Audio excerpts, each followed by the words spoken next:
Hello, नमस्कार। मैं हूं कुमार अशोक। स्वागत करता हूं आपका अपने YouTube channel perfect learning path में। नमस्कार दोस्तों, जैसा कि आप देख रहे हैं, पिछले कुछ दिनों से हम इकोनॉमिक सर्वे 2019 के क्रिटिकल एनालिसिस की एक सीरीज प्रारंभ कर रखी है। उसी के चलते आज हम इन्फ्लेशन पर बात करेंगे। चूँकि इन्फ्लेशन की डेटा को जो सर्वे में दिए गए हैं, वो डेटा उसको एनालाइज करना, उसका विश्लेषण करना, उसका आलोचनात्मक मूल्यांकन करना, उसका क्रिटिकल एनालिसिस करना हमारा उद्देश्य है। लेकिन चूंकि उसमें कुछ टेक्निकल टर्म्स हैं, कुछ तकनीकी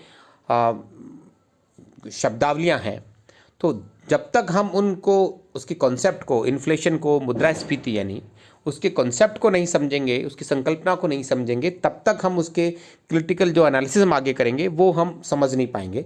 इसलिए सब पहले आज हम वीडियो में इन्फ्लेशन के कॉन्सेप्ट को समझेंगे, उसके संकल्पना को समझेंगे, उसके प्रभावों को जानने की कोशिश करेंगे, उसके बारे में समझेंगे कि इन्फ्लेशन, मुद्रास्फीति जिसे कहते हैं, वो क्या होता है, क्या प्रभाव पड़ता है, और मुद्रास्फीति के क्या, मुद्रास्फीति का क्या रेंज होनी चाहिए, क्या लेवल होना चाहिए, मुद्रास्फीति कितनी होनी चाहिए या नहीं होनी चाहिए, उन सब के बारे में आज हम इस पर चर्चा करेंगे। तो वीडियो शुरू करते हैं, लेकिन शुरू करने से पहले मैं आपसे आग्रह करूंगा कि प्लीज़ कृपया इसे चैनल को सब्सक्राइब कर लीजिएगा, और अगर पसंद आए इसे अंत तक देखिएगा ताकि आपको कॉन्सेप्ट क्लियर हो, और अगर पसंद आए तो इसे लाइक और शेयर भी जरूर कीजिएगा। तो दोस्तों, शुरू करते हैं आज का वीडियो। इन्फ्लेशन यानी कि मुद्रास्फीति। सबसे पहले हम इसकी परिभाषा को जानेंगे। परिभाषा है कीमत स्तर में लगातार वृद्धि, यानी कि persistent rise in price level. इसको समझने की जरूरत है, इन चीज़ों, इसको समझिए। एक छोटी सी एक लाइन है, लेकिन इसमें बहुत इसके गहरे इसके अर्थ हैं। पहली बात, इसमें एक शब्द का इस्तेमाल हुआ है, प्राइस लेवल। हिंदी में कहें तो कीमत स्तर। कीमत स्तर, प्राइस लेवल को समझने की जरूरत है कि ये है क्या। क्या कीमतों में लगातार वृद्धि कीमतों में वृद्धि हो रही है, तो क्या हम उसको इन्फ्लेशन या मुद्रास्फीति कह सकते हैं? नहीं। तकनीकी रूप से, टेक्निकली हम उसको इन्फ्लेशन नहीं कहेंगे। इन्फ्लेशन किसको कहेंगे? कीमत स्तर में वृद्धि होनी चाहिए। कीमत स्तर, प्राइस लेवल, यानी कि कीमत स्तर और कीमतों में अंतर है। प्राइस लेवल और प्राइस में अंतर है।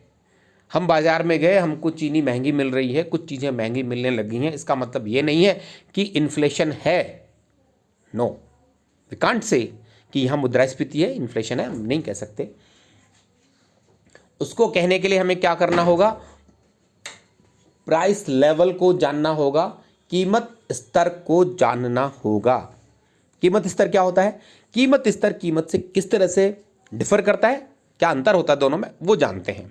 वो बहुत ज़रूरी है, तभी हम समझ पाएंगे। कीमत का मतलब, जो आप बाजार में गए, उस कितने रुपए में चीज़ मिली, अब वो महंगी मिल रही वो वस्तु, तो वो हो गया कीमत स्तर में वृद्धि। कीमत में वृद्धि हो गई।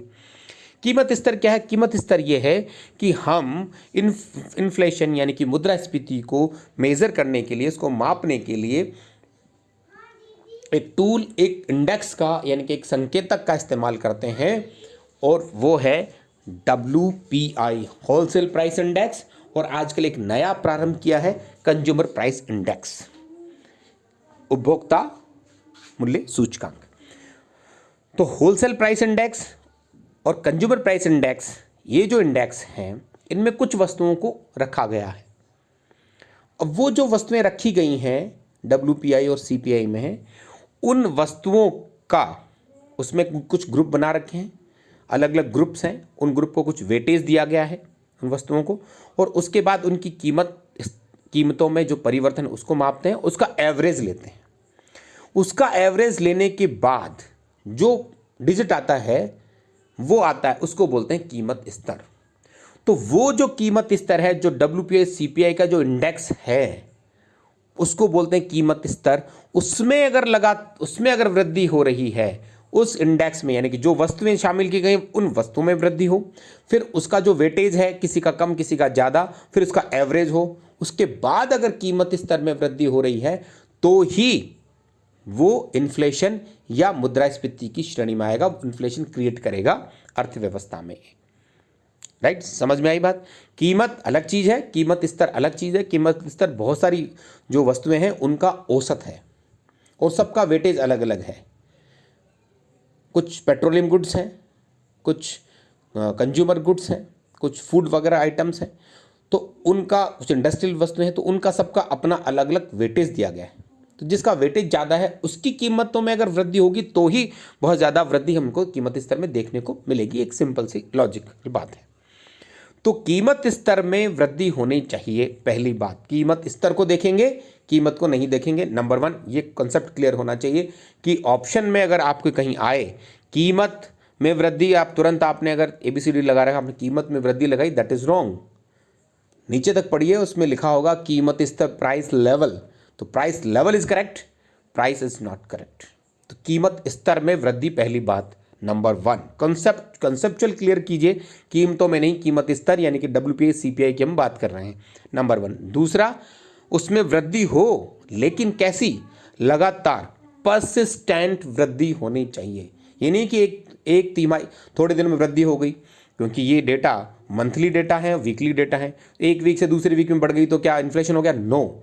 परसिस्टेंट राइज यानी लगातार एक लंबे समय तक उसमें वृद्धि देखने को मिले, यानी कि 4-5 महीने तक या साल भर तक वो लगातार अगर कंटिन्यूस वृद्धि उसमें हो रही है तो ही हम कहेंगे कि इन्फ्लेशन हो रहा है। ऐसे नहीं कि एक महीने में बढ़ गया फिर घट गया फिर तो क्या हम इसको इन्फ्लेशन कहेंगे? नो। इन्फ्लेशन होता है लगातार कीमतों में, कीमत स्तर में वृद्धि होनी चाहिए। यानी कि उसका ग्राफ को अगर हम देखें तो उसका ग्राफ कैसा होगा?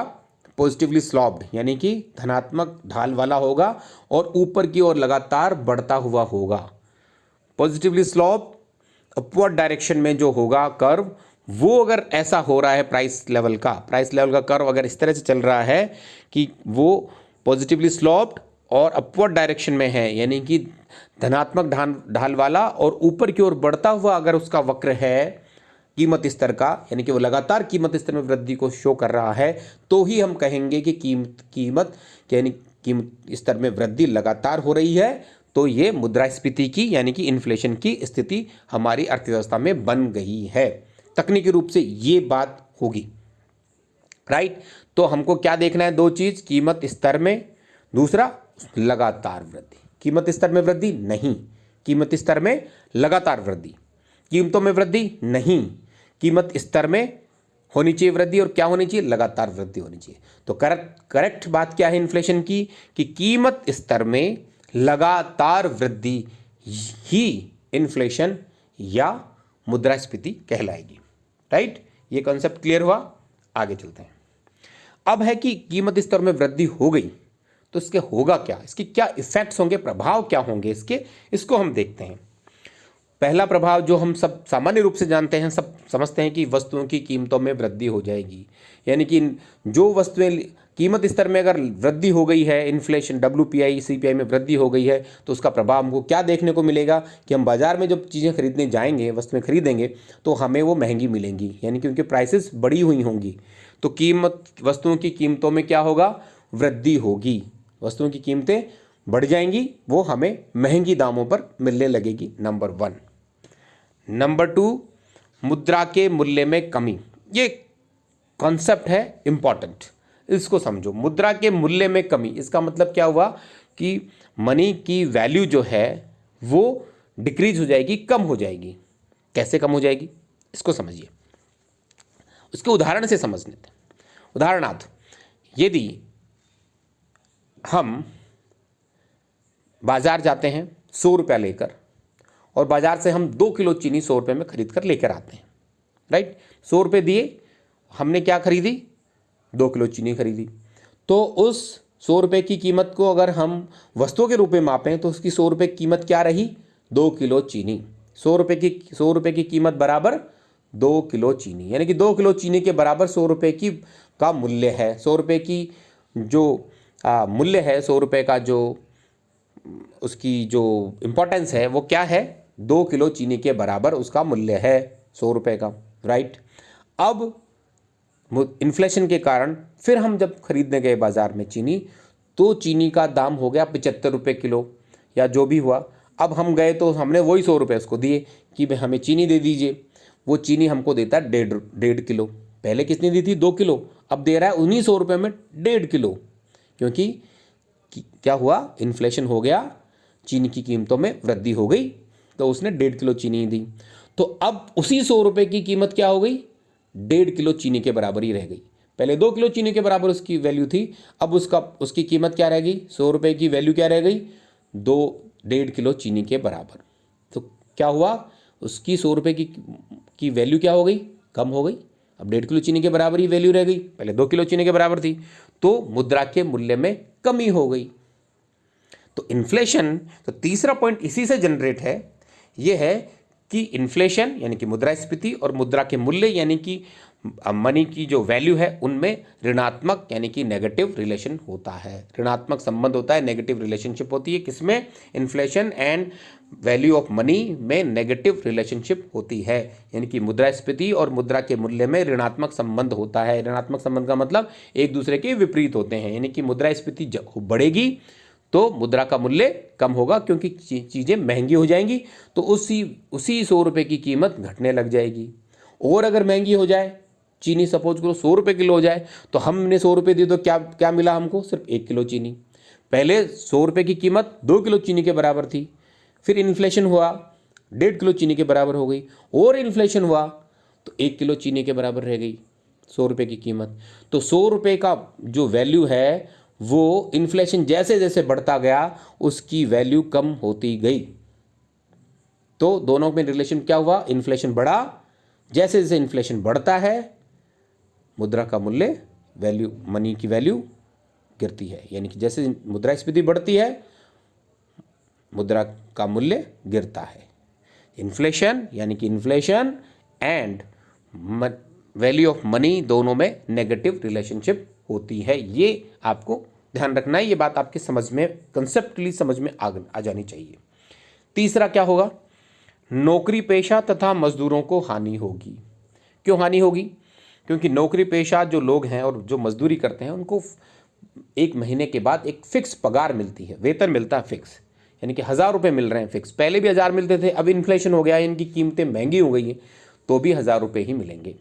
यानी कि अगर वो किसी व्यक्ति को तनख्वाह 10,000 मिल रही है, अब वो 10,000 रुपये उसको अगर मंथ के अंत में मिल रहे हैं, तो वो जैसे अपना खर्चा चलाता था, सपोज करो 8,000 रुपये वो घर में खर्च करके 2,000 रुपये बचा रहा था, अब इन्फ्लेशन हो गया तो क्या हुआ कि उसको अपने ही जो उसका जीवन स्तर था उसी जीवन स्तर को, उन्हीं चीज़ों को अगर उसको खरीदना है तो अब उसको 10 के 10,000 रुपये खर्च करने पड़ रहे हैं, यानी कि उसकी बचत क्या रही? ज़ीरो। या तो बचत जीरो कर दे या अपने जीवन स्तर को कम कर ले, तब 2,000 रुपये बचा सकता है। अगर 2,000 रुपये बचाने हैं तो वस्तुओं में कमी करनी पड़ेगी, तब 2,000 रुपये बचेंगे। और उतना ही जीवन स्तर बनाए रखना है तो आपकी बचत शून्य करनी पड़ेगी। तो इस तरह से मजदूरों को और नौकरी पेशा को हानि होगी, क्योंकि उनकी वस्तुओं की कीमतें तो बढ़ जाएंगी और उसको वेतन उतना ही मिलेगा, फिक्स मिलेगा, तो उसका क्या होगा? खर्चा बढ़ जाएगा, उसको नुकसान होगा। राइट? तो ये बात हुई। तीसरा एक क्या बात होगी? अब स्थिर आय वालों को हानि, यानी कि जिनको फिक्स्ड इनकम मिल रही है उन सबको भी हानि होगी। यानी कि एक हमने देखा नौकरी पेशा जो मजदूरी करते हैं उनको फिक्स इनकम मिलती है, महीने के अंत में मिल जाता है। दूसरी स्थिर आय वाले जो लोग हैं, जैसे किसी ने रेंट पे दे रखा है, किसी को रेंट मिलता है किराए का, किराए पर अपना जीवन चला रहा है, तो जो रेंट मिल रहा है वो भी स्थिर मिल रहा है उसको। तो किराए जिनको मिल रहा है, या किसी ने कोई चीज़ अपनी किराए पे दे रखी है, ट्रक चला रखे हैं किराए पे, उससे किराया और उसको मिल रहा है, तो जिनको भी रेंट से इनकम प्राप्त हो रही है, यानी कि किराए से इनकम जिनको प्राप्त हो रही है वो भी फिक्स है, तो जिनको रेंट मिल रहा है, स्थिर आय जिनकी है, उनको भी नुकसान होगा, क्योंकि उनको भी फिक्स ही आय मिलेगी। तो उसकी जो फिक्स आय जो मिलेगी, पहले उस आय की वैल्यू ज़्यादा थी, अब चूंकि इन्फ्लेशन हो गया है तो हमने पढ़ा कि मुद्रा का मूल्य क्या हो गया? गिर गया है। तो मुद्रा का मूल्य गिर गया है, यानी कि अब जो 10,000 रुपये मिल रहे हैं उसकी वैल्यू 10,000 की, पुराने वाले 10,000 के बराबर नहीं है, अब उसकी वैल्यू 9,000 8,000 कुछ और रह गई है। क्योंकि मुद्रा का मूल्य गिर गया, तो उसको क्या हो रहा है, एक तरह से इनडायरेक्टली हानि हो रही है, राइट। ऋणदाता को हानि, अगर आपने लोन दे रखा है किसी को, तो अगला वाला क्या दे रहा है, आपको ब्याज दे रहा है। ब्याज भी क्या है, फिक्स इनकम है अपने आप में, 2 रुपये सैकड़ा से या 1.5 रुपया जो भी आपको ब्याज है, यानी कि बैंक जो है, बैंकों को, बैंक अगर फिक्स्ड में करता है, बैंक अगर उसको फ्लोटिंग में नहीं है, अगर वो बढ़ाता नहीं है उसकी इंटरेस्ट रेट, जो जनरली बैंक बढ़ा देते हैं, लेकिन बैंक अगर बढ़ा नहीं रहा है, उसको फिक्स्ड में कर रखा है, उसको फिक्स्ड ही अगर उसको मिल रहा है, तो बैंक को, ऐसे बैंक को भी हानि होगी जिसको फिक्स्ड रेंट जो है ब्याज मिल रहा है, या किसी व्यक्ति ने किसी व्यक्ति को उधार दे रखा है, तो वो ब्याज से जो उसको आय आ रही है वो तो फिक्स आएगी, उतनी आएगी, इस बार भी, पिछली बार भी उतनी थी, अब इन्फ्लेशन हो गया तब भी उतनी है, लेकिन वो कम, उसकी वैल्यू क्या हो गई है, पुराना जो ब्याज उसको मिल रहा था उसकी तुलना में अब जो ब्याज मिल रहा है उसकी वैल्यू क्या हो गई है, मुद्रा का मूल्य गिर गया है, तो एक तरह से कम रुपए उसको मिल रहे हैं, तो उसको हानि होगी।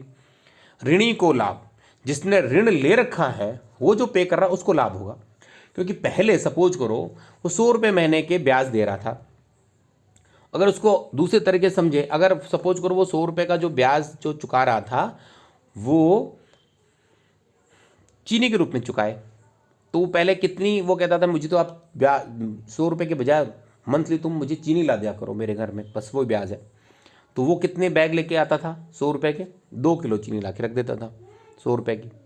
अभी भी उसको 100 रुपये ही चुकाने हैं, तो वो क्या लाएगा, 1.5 किलो चीनी दे जाएगा, फिर एक तरह से अब उसको 1 किलो चीनी दे जाएगा वो, तो उसको अगर देना, जो वैल्यू जो मनी की 100 रुपये की जो वैल्यू है वो क्या हो गई, कम हो गई है, तो उसको क्या हो रहा है, 100 रुपये जो चुकाने, पहले 100 रुपये की जो वैल्यू, उसको बहुत ज़्यादा 2 किलो चीनी अपने घर से दे रहा था, अब उसको 1 किलो चीनी में ही काम चल जाएगा।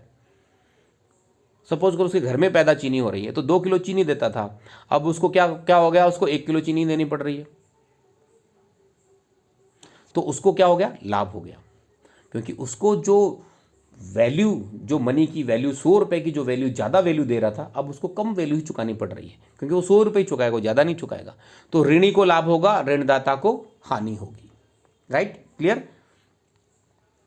एक होगा गरीबों पर ऋणात्मक प्रभाव पड़ेगा, जो लोग गरीब हैं, चूंकि वस्तुएं महंगी हो जाएंगी, चूंकि, और जो जीवन निर्वाह स्तर पर जो लोग काम कर रहे हैं उनके लिए बहुत गुजारा करना मुश्किल हो जाएगा, तो गरीबों पर ऋणात्मक प्रभाव पड़ेगा, उनको पर्याप्त मात्रा में न्यूट्रिशन नहीं मिलेगा, खाने को भोजन नहीं मिलेगा, और अन्य जो प्रॉब्लम्स उनको जीवन निर्वाह में वो उनको फेस करनी पड़ेगी, उनको सहन करनी पड़ेगी। गरीबों की संख्या में भी वृद्धि हो सकती है। गरीबों की संख्या में वृद्धि कैसे होगी, क्योंकि जो लोग अभी गरीबी के रेखा जीवन के उठकर ऊपर आए हैं, अब उनको जो मार्जिन पर हैं, यानी कि थोड़ा सा गरीबी रेखा से ऊपर हैं, वो लोग, अब उनका जीवन स्तर क्या हो जाएगा, क्योंकि उनको फिक्स आय मिल रही है तो उनका जीवन स्तर गिर जाएगा, क्योंकि अब वो महंगी वस्तुएं हो गई, तो उतना ही न्यूट्रिशन लेने के लिए 2100 कैलोरी 2400 कैलोरी पर डे लेने के लिए उतना पर्याप्त उनके पास अब धन नहीं रहेगा, क्योंकि आय सीमित है, उनकी आय फिक्स है, तो वो अब उतना पर्याप्त मात्रा में भोजन नहीं ले पाएंगे, तो वो लोग जो अभी भी गरीबी रेखा को पार करके आए हैं वापस पुनः गरीबी रेखा के नीचे चले जाएंगे, तो इससे गरीबी रेखा के गरीबों की संख्या में वृद्धि होगी। भुखमरी में वृद्धि होगी, बट नेचुरल है, जो बहुत लोग बहुत गरीब हैं, जो कैसे जैसे अपना जीवन निर्वाह करते थे, तो अब और भी चीज़ें महंगी हो गई हैं, तो उनके लिए पर्याप्त मात्रा में भोजन ही उपलब्ध नहीं हो पाएगा, तो वो भोजन, तो जो समाज में, राज्य में, ऐसे देश में, ऐसी अर्थव्यवस्था में जहाँ इन्फ्लेशन बहुत तेज़ी से बढ़ रहा है, तो वहाँ भुखमरी की स्थिति उत्पन्न हो जाएगी। और बहुत तेज़ी से बढ़ रहा है, बहुत ज़्यादा अगर इन्फ्लेशन हो जाता है तो बहुत भयंकर भुखमरी की स्थिति उत्पन्न हो जाती है। उद्योगपतियों, व्यापारियों को लाभ होगा। जो उद्योगपति हैं, व्यापारी हैं, क्योंकि उनकी वस्तुएं अधिक कीमत पर बिक रही हैं, उनको मुनाफा, कॉस्ट उनकी उतनी है लेकिन कीमतें बढ़ गई हैं, लागत उतनी ही आ रही है लेकिन कीमतें बढ़ गई हैं, तो उनको क्या होगा, मार्जिन बढ़ जाएगा उनका, तो व्यापारियों, उद्योगपतियों को इससे लाभ होता है। तो ये थे प्रभाव जो हमने जाने कि अर्थव्यवस्था में अगर मुद्रास्फीति यानी कि इन्फ्लेशन की अगर स्थितियां बनती हैं, इन्फ्लेशन कंडीशन बनती है, तो उसका क्या प्रभाव समाज के विभिन्न वर्गों पर या अर्थव्यवस्था पर पड़ता है। तो अब हमारे जहन में एक सीधा सा प्रश्न आता है, तो क्या मुद्रास्फीति हमेशा नुकसानदायक ही होती है? क्या मुद्रास्फीति सर्वदा हानिकारक ही है?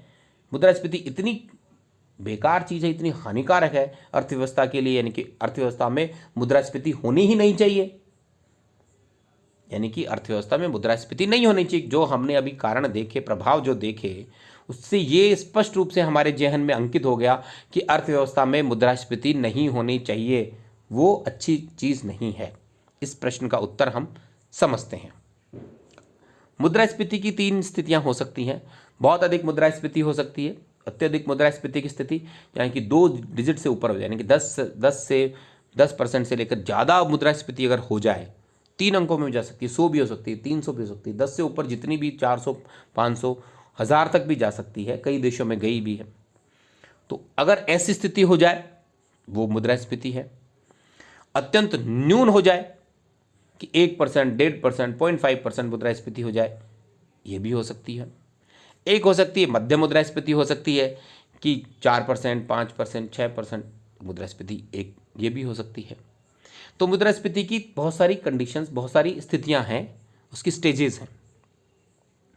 तो मुद्रास्फीति क्या 0.5, 0.1, 1% मुद्रास्फीति उचित है,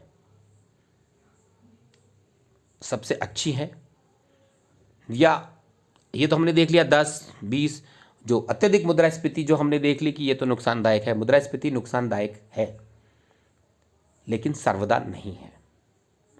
अगर मुद्रास्फीति 10 से ऊपर, 2 डिजिट से ऊपर हो, बढ़ती चली जाती है, उससे ऊपर जितनी भी हो, वो अर्थव्यवस्था को नुकसान करती है। जो हमने अभी प्रभाव देखे हैं, वो प्रभाव हमको समाज में देखने को मिलते हैं और अर्थव्यवस्था का ताना बाना छिन्न भिन्न हो जाता है, अर्थव्यवस्था तहस नहस हो जाती है। इसलिए उसको कंट्रोल करना बहुत ज़रूरी है।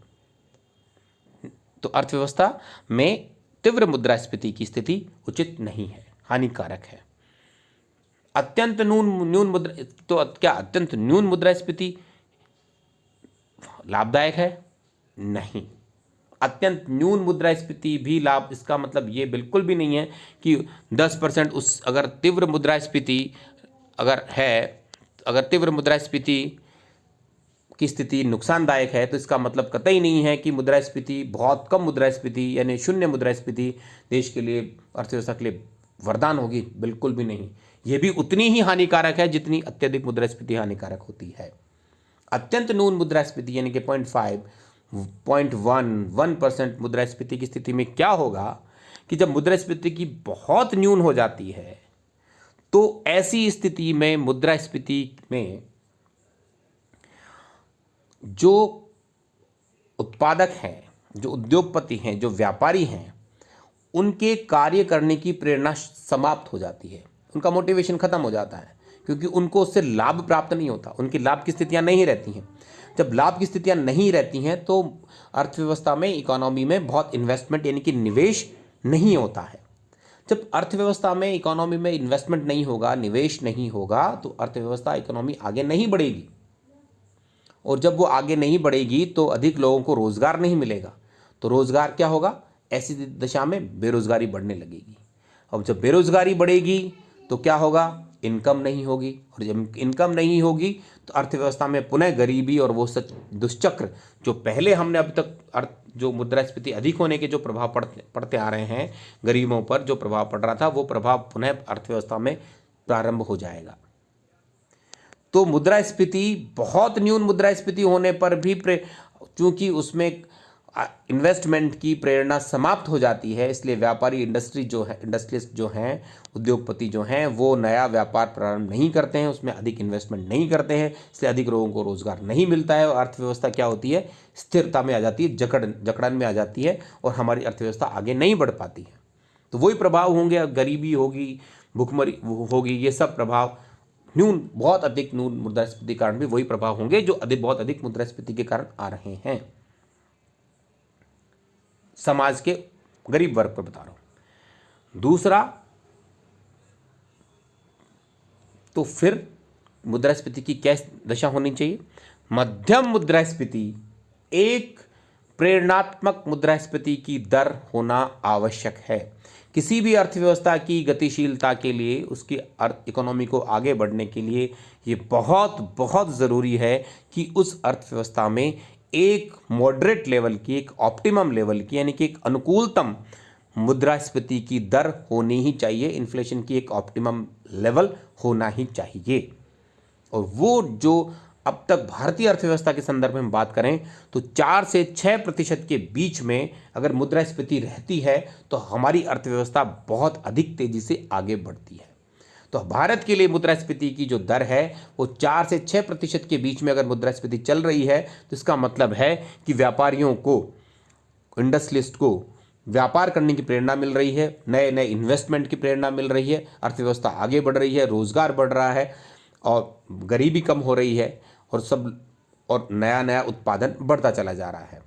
और दूसरी ओर मुद्रास्फीति के कारण जो प्रभाव आते हैं वो प्रभाव भी अर्थव्यवस्था में नहीं आते हैं, क्योंकि लोगों को रोजगार मिल जाएगा। जब उनके पास धन पर्याप्त मात्रा में होगा तो ये जो प्रभाव हम देखने को मिल रहे हैं वो प्रभाव हमारे अर्थव्यवस्था में नहीं आते हैं। तो 4 से 6% की मॉडरेट दर, मध्यम स्तर की मुद्रास्फीति, ऑप्टिमम लेवल की जो मुद्रास्फीति है, इन्फ्लेशन है, वो अर्थव्यवस्था के लिए, भारतीय अर्थव्यवस्था के लिए वरदान है। इसलिए ये लेवल अगर हम अचीव कर लेते हैं तो वो हमारे लिए सबसे अच्छा है। इसलिए मुद्रास्फीति को हमको न्यून भी नहीं रखना और अधिक भी नहीं रखना, एक मॉडरेट लेवल पर उसको बनाए रखना बहुत ज़रूरी है। Thank you. ये था हमारा इन्फ्लेशन पर एक विश्लेषण।